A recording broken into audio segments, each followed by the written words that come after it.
राजेश मुंबई की अस्त व्यस्त सड़कों पर अपना रिक्शा चलाता रहा। हर धक्का के साथ उसकी मांसपेशियां जलती रहीं।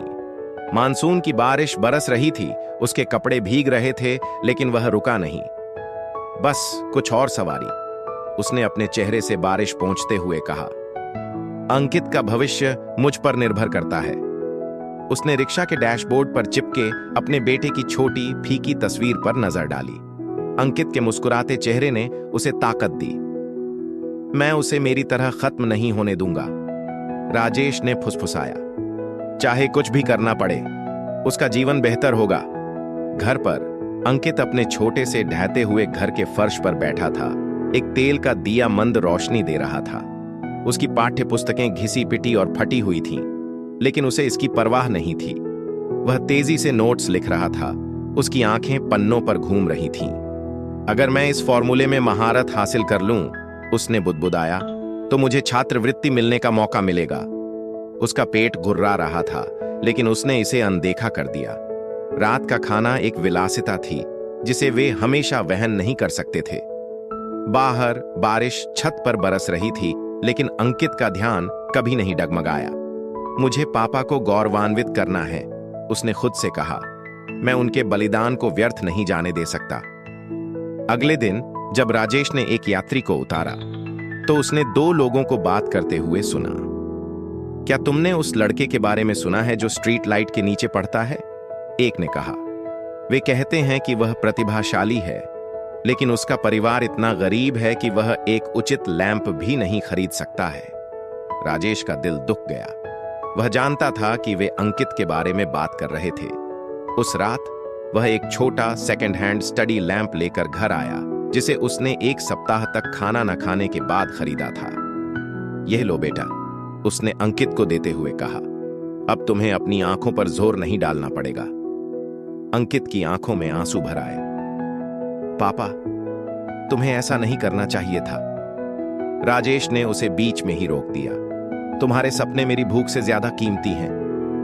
महीनों बाद छात्रवृत्ति के परिणाम का दिन आया। अंकित स्कूल हॉल में खड़ा था। उसका दिल जोर से धड़क रहा था। प्रिंसिपल स्टेज पर चढ़े और नाम पढ़ने लगे।